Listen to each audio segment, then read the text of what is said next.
이번 시간에는 주제중심 교육과정 재구성 터다지기에 대해서 여러분과 함께 알아보도록 하겠습니다. 교육과정 재구성 터다지기에는 먼저 배경 지식과 그리고 기초 작업에 대해서 함께 알아보도록 할 건데요.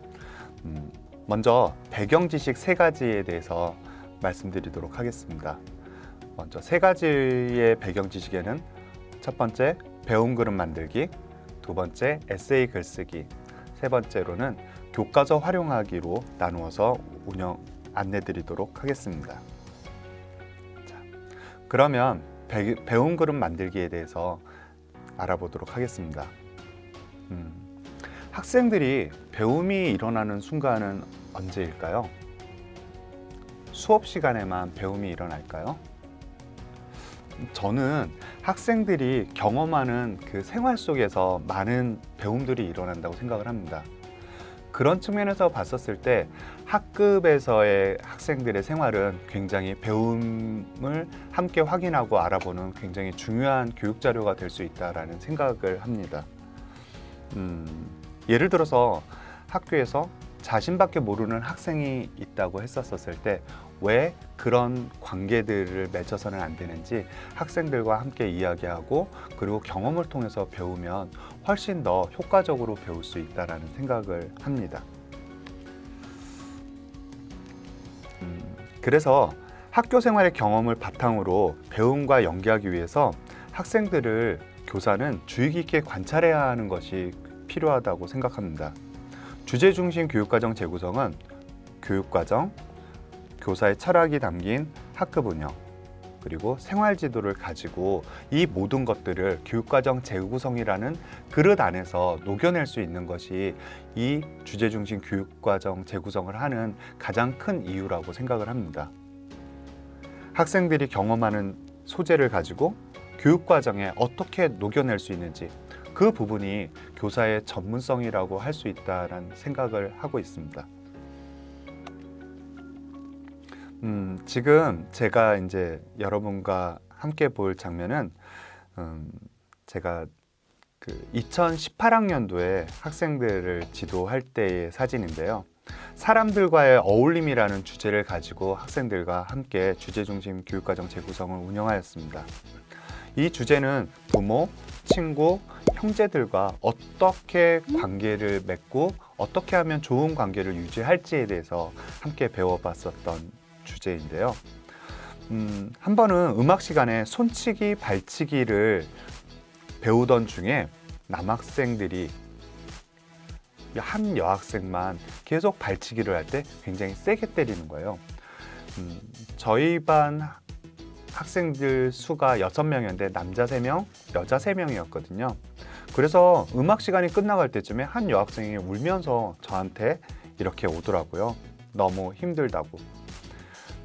그래서 바로 음악 수업을 끝나고 그리고 도덕 수업으로 바로 이어갔습니다. 그래서 음악 시간에 있었던 일을 가지고 우리가 왜 이렇게 행동을 하면 안 되는지 그리고 어떻게 그러면은 실천을 할 건지 머릿속으로 이해는 됐지만 학생들이 실제로 생활을 하고 행동을 하는 데 있어서는 이것들이 배움으로써 자리 잡고 있지 않았다고 생각을 했기 때문에 이런 일들을 가지고 학생들과 함께 다시 한번 나눠보는 그런 시간을 가졌었습니다. 네, 두 번째로는 에세이 글쓰기입니다. 초등학생들은 세상을 통합적으로 인식을 합니다. 물론 교수님들의 이제 어른들의 세계에서는 분절적으로 이해를 하고 그런 것들이 되지만 초등학생이 세상을 바라보는 시각과 어른들이 바라보는 시각은 분명히 다르거든요. 그래서 주제중심 교육과정 재구성은 학생들의 이런 통합적인 세상을 인식하는 것들을 바탕으로 경험을 중요하게 배움의 소재로 활용하게 될 수밖에 없습니다. 주제중심 교육과정 재구성을 운영을 할 때 보면 경험을 하는 것들 자체는 굉장히 발산적인 속성을 가지고 있다고 할 수 있습니다. 학생들이 경험을 막 할 때는 굉장히 좋고 재밌다라는 이야기들을 많이 하는데 경험이 끝나고 나서 우리 배웠던 게 뭐지? 라고 이야기를 하면 잘 모르겠는데요? 그냥 재밌었어요 라는 정도의 수준의 이야기만 하는 경우들이 종종 있었습니다. 그래서 이 경험들을 어떻게 하면 수렴적인 특성으로 수렴적 사고를 할 수 있게 만들까라는 생각 끝에 학생들에게 에세이 글쓰기를 하는 것이 필요하다는 생각을 하였습니다. 에세이 글쓰기는 자신의 경험을 글로써 비교적 자유롭게 표현하는 형식의 글이거든요. 그래서 학습할 때의 그런 경험들을 주제로 글을 자유롭게 하지만 체계적으로 글을 쓰는 활동을 하였습니다. 에세이 글쓰기 지도는 학기 초에 국어 시간을 활용을 해서 2, 3주에 집중적으로 훈련할 수 있는 시간을 가졌습니다. 그리고 이 기간이 끝나고 나서도 학생들과 계속 지속적으로 자신들이 경험했던 것들을 글을 쓰는 활동을 통해서 지속적으로 지도를 하면서 마지막에는 굉장히 처음과 끝에 그런 차이가 있었던 경험이 있었습니다. 먼저 부모님에 대한 글쓰기 자료를 함께 보도록 하겠습니다. 개요짜기서부터 시작을 하는데요. 여기에 보면 부모님의 사랑하는 마음을 전하기라는 글을 쓰는 이유를 가지고 시작을 했었습니다. 화면에 보시는 것처럼 거기 동그란 부분 안에 들어가 있는 부분이 내가 글을 쓰는 이유입니다. 그리고 그 다음에 여기에 걸쳐져 있는 뾰족한 부분들이 문단의 핵심 중심 문장이라고 할 수 있습니다. 그리고 그 뒤에 가지들이 어떤 내용을 쓸지를 간단하게 이렇게 적어 놓은 부분입니다. 이렇게 개요짜기를 바탕으로 해서 학생들이 글을 쓰게 되는데요. 처음에는 이 개요짜기 부분을 연습이 굉장히 많이 필요합니다. 이 부분들이 어느 정도 연습이 되고 나면 학생들이 개요짜기만 보고 자신들이 이야기를 술술 할 수 있을 정도가 되는데, 이 부분들을 글로 전환하는 것들, 이런 부분들을 조금씩 봐주면서 학생들이 자신이 글을 쓰는 것들이 재미있다라는 것을 느끼기도 합니다. 이 학생 같은 경우에는 이제 부모님의 감사한 마음을 이렇게 전한 글을 썼는데요. 예를 들어서 이 글에 보면 제가 감사한 마음을 엄마 아빠에게 너무 못 전해드렸던 것 같아요. 평소에도 엄마 아빠께 받기만 하는 걸 너무 당연하게 생각했던 것 같아요. 그래서 받고서 감사 인사도 잘 안 했던 것 같네요. 정말 많은 사소한 일이지만 큰 기쁨인 일들이 그냥 별로 대수롭지 않게 생각했던 것 같아요. 그래서 너무 죄송해요. 이렇게 하면서 학생들의 자신의 마음을 표현을 하였습니다. 이 친구 같은 경우에는 그 부모님이 그 재본소를 운영을 하시는데 형제들도 굉장히 많이 있습니다. 이 친구가 장녀였는데 그 형제가 사남매가 있거든요. 근데 이제 엄마 아빠가 굉장히 또 아픈 부분들이 있어서 그 부분을 여기 이 글에 이제 이야기를 썼습니다. 전 엄마 아빠 손을 볼 때마다 너무 슬퍼요. 아빠가 우리 가족을 위해 열심히 일을 하다가 손을 다치기도 하고 일을 많이 해서 손이 조금 안 펴지는 걸 보면 마음이 너무 아프고 속상해요.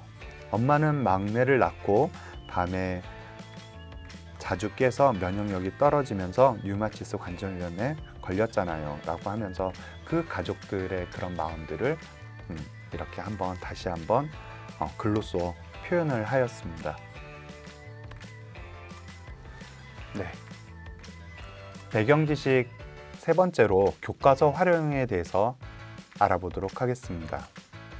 보통 교육과정 재구성을 하면 교과서를 버리라는 이야기를 많이 듣습니다. 물론 이게 가능한 일이기는 하지만 물리적으로 교사가 모든 수업 자료를 혼자 준비하는 것이 결코 쉬운 일은 아닌데요. 저는 교사가 참고할 수 있는 가장 좋은 자료는 교과서라고 생각을 합니다. 6학년 1학기 국어 4단원에 보면 주장과 근거를 판단해요를 예를 들어 설명을 하도록 하겠습니다. 이 단원에서 나온 성취 기준은 적절한 근거와 알맞은 표현을 사용하여 주장하는 글을 쓴다. 글을 읽고 내용의 타당성과 표현의 적절성을 판단한다라고 제시되어 있습니다.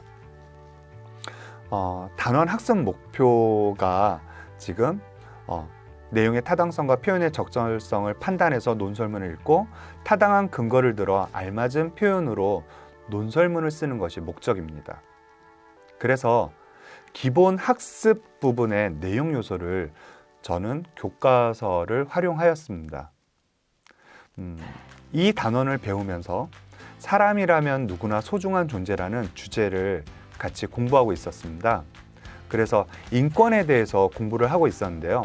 인권을 보호하자는 주장하는 글쓰기를 운영하였습니다. 교사용 지도서에 보면 7, 8차시 실천학습 부분에 학생들이 공부하고 있던 주제와 연계해서 인권 관련하여 주장하는 글쓰기를 이 단원을 통해서 같이 학생들과 함께 이야기를 활동을 했었던 기억이 납니다. 다음으로 주제중심 교육과정 기초작업에 대해서 알아보도록 하겠습니다.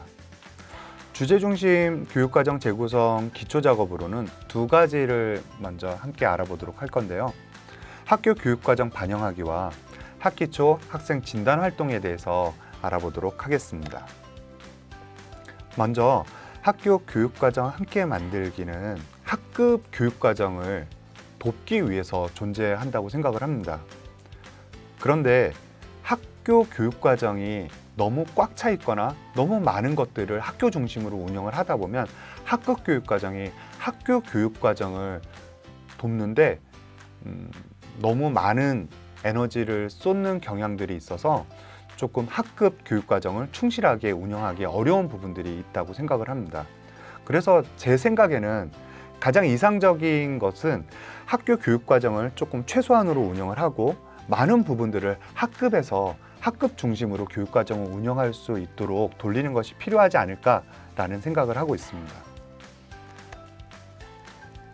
그렇다고 학교 교육과정이 필요가 없을까요? 그건 절대 아니라고 생각을 합니다.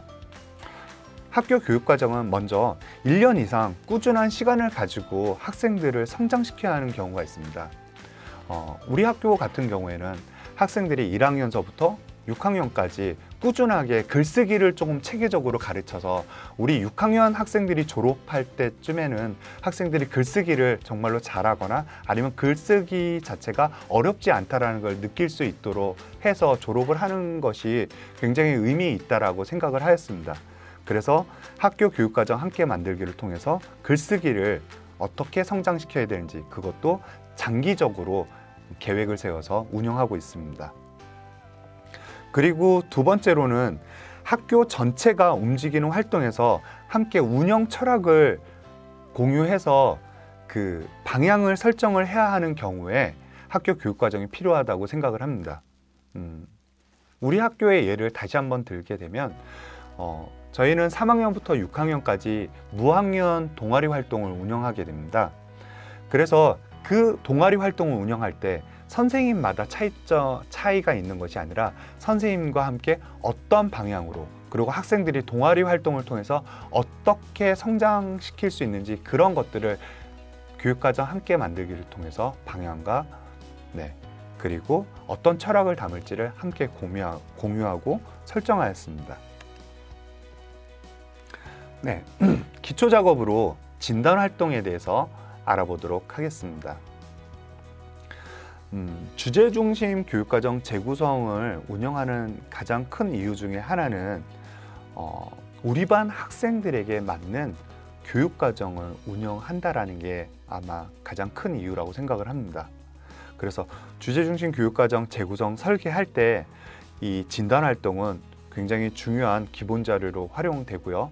또한 그 학기 초 학부모 상담에 있어서 상담 자료로도 이용을 하게 됩니다. 그 진단 활동은 기록하는 것이 굉장히 중요한데요.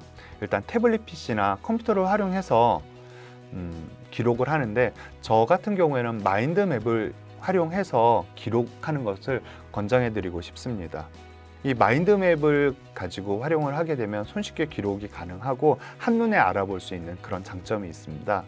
그래서 이 기록된 자료를 가지고 주제중심 재구성 설계를 할 때 활용을 하게 되면 보통 활동만 하고 뭐 그 자료들을 따로 정리를 하지 않으면 계속 기억에만 의존하는 경우들이 있습니다. 그런데 이 기억에만 의존하는 것이 아니라 그 중요한 부분들을 기록을 통해서 학생들을 보다 객관적으로 파악할 수 있도록 하는데 도움 자료로 많이 활용되게 됩니다. 그리고 재구성할 때 그 앞에 펼쳐놓고 재구성을 하게 되면 우리 학생들이 이런 특성이 있었는지를 보다 구체적으로 그리고 우리 학생 중심으로 주제 중심 교육과정 재구성을 설계하실 수 있습니다. 진단활동 자료로는 각 시도교육청에 많은 진단활동 자료가 있습니다. 뭐 서울특별시 교육청에서도 그렇고 경기도교육청에서도 자료들이 있는데 이거는 그 자료집들을 모든 것들을 다 활용하는 것이 아니라 우리 학급 학생들에게 필요하다, 맞다라고 싶은 것들을 발췌해서 사용하시면 되겠습니다. 이번 시간에는 주제중심 교육과정 재구성을 위한 배경 지식과 기초 작업에 대해서 알아보았습니다. 다음 시간에는 주제중심 교육과정 열매 맺기에 대해서 함께 알아보도록 하겠습니다. 감사합니다.